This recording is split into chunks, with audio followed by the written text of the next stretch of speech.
Hello, hello, my fans, my loved ones, my friends, my family all around the world. Yeah, it's that time again, huh? It's that time again. It's that time again to come into your homes, your kitchens, your living rooms, inside your vehicles, you know, inside your ticos, your articulated tracks, and all of that. Yeah. Well, once again, it's your humble servant. It's your humble servant right here bringing you the good word and the good news from the Busiabi YouTube channel. Yeah, like I've said it before in my earlier presentations. Yeah, we have an agenda. We have an agenda or agenda um that we need to accomplish this year, and the mission is to you know educate Ghanaians around the world so that come December 7th, 2024, we vote NDC and MPP out. The NDC and the MPP parties, they are political parties in Ghana who have ruled Ghana. They've governed Ghana for the last 32 years, and both parties have taken, turns like 16 years apiece in ruling the country. And it's a fact that they've not done enough to turn the lives of Ghanaians around. They've done nothing extraordinary to turn the lives of Ghanaians around. So some of us, we need a change, not a change to NDC, but a change to Nana Kwame Bediakun, the new force. Hopefully, Alan joins in with him. Yes, because some of us believe it's the new force that can take Ghana to the next level. Um, the MPP, and the NDC government this last 2 years have shown that they don't have, the people who rule the country, they don't have conscience. They don't have conscience. They have zero conscience, you know. And what is happening in Ghana right now through this Galamsey menace is a proof of that. If you care about your people, you are not going to destroy their source of water. Water is life. Water is life. Water is life.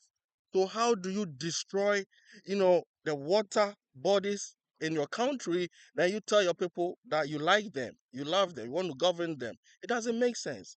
My brothers, my sisters, my loved ones, my mothers, my aunties, my uncles, we shouldn't be deceived by this MPP. We should not. The MPP, they don't warrant our votes. Come December 7th, 2024, let's go to the polls and vote against the MPP and keep the NDC in perpetual opposition, because both parties, they've demonstrated that they lack what it takes to take Ghana to the next level. I mean, Ghana has actually retrogressed. Ghana has declined. When you look at the time that the Osagefo Dr. Kwame Nkrumah ruled Ghana, and compared to the point in this fourth republic that these guys took over, things have gone down. The economy is in tatters right now. Education, our industries, everything is in tatters right now. During the Osagefo's time, Dr. Kwame Nkrumah's time, we had a lot of industries. We manufactured tires. We manufactured Sanyo radios. We did a lot of things. We reconstructed buses and all of that. There were a lot that was being done. We had some Amikede Matches factory, you know, textile factories, name them, combi factories, shoe factories, dressmaking factories, name them. Where are all these? All these are gone because those who took over the Fourth Republic, they have no conscience. They have no conscience. They use the diversity implementation program to run it down. Now to some of my critical points today. Um, You see, this NDC and the MPP, men and women, let's ask ourselves how many of them travel outside the country to other developed nations like the Americas, the Europe, the Asian, and this. issue that I'm bringing up. I've brought it up before. I've brought it up before. But there's a saying that when you visit the blacksmith and you see the blacksmith hammering a particular spot, then that spot is very important to the blacksmith. Yeah, when I tell you that these guys don't care about the country and the people of Ghana, I mean, the people in it, like the Ghanaians, it's not like I'm just saying it. Think about this. Compare school buses in America to school buses in Ghana. School buses in America, they have a stop sign attached to the bus, so that when the bus stops and the student or a pupil is going to get on board the bus stops, the stop sign will come out so that all oncoming vehicles will stop. All oncoming vehicles will stop, you know, to avoid any child being hit. I mean, let's ask ourselves, for how long has this been implemented in other countries? For how long has the American country been using this technology? And how difficult is this technology?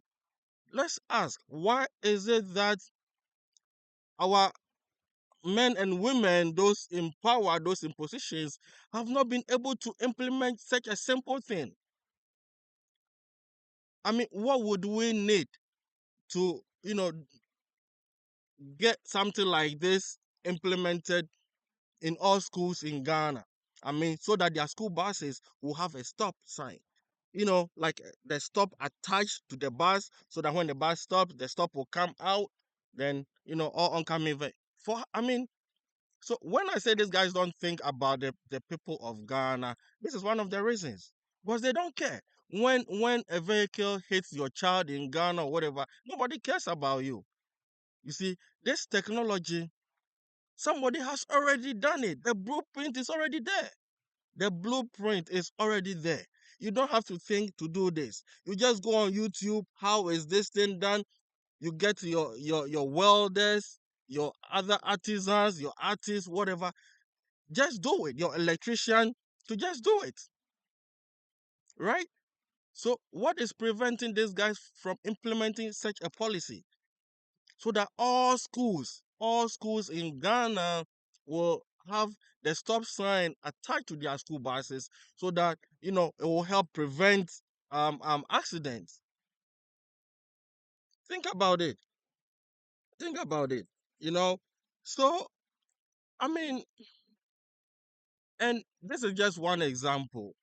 This is just one example. And for me, what hurts me most, that there's a lot of things that we can do for ourselves, because we have the raw materials. We have the raw materials and the blueprints are already there. Talk of anything at all you can think of.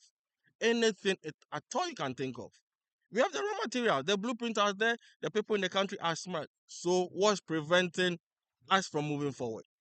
Because those in power, they don't think. They don't think about the people. They have no conscience. All they care about is making their money, buying big houses, buying big cars. Big houses are good, big cars are good, but take care of your people too. Take care of your people too. And also, I mean, excuse me if what I'm going to say next is going to offend anybody, but it is what it is. We say like it is, and the chips will, fall wherever they may be. If our men, there is this saying, right, that behind every successful man, there is a woman.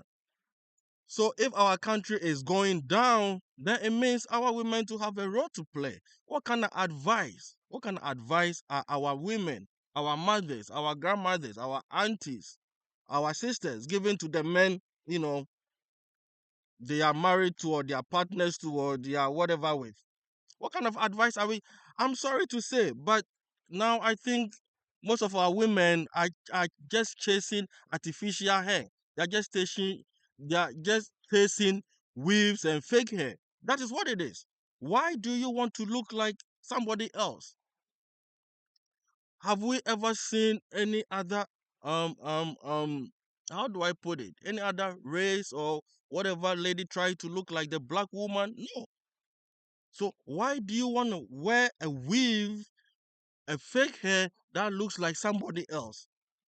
You wearing weave looking like the Chinese, the Asian, the Italian, the German. I mean, name it, the Brazilian. Why? Why do you want to do that? All these artificial fake weaves, they have influence on us. Read about it. They have spiritual connotations on us. Yes, they do. Research about it. So now, I mean, right down from the top, all the women at the top, you know, fine. You may want to wear I mean artificial hair, whatever, but wear artificial hair that looks like you. Why do you want to wear artificial hair that looks like somebody else? Why? Why do you want to do that? So for me, I think the focus of our women in positions has also changed from giving good advice to the men. The focus of our women in positions have changed. They are just busy chasing weave-ons and fake hair and all of that.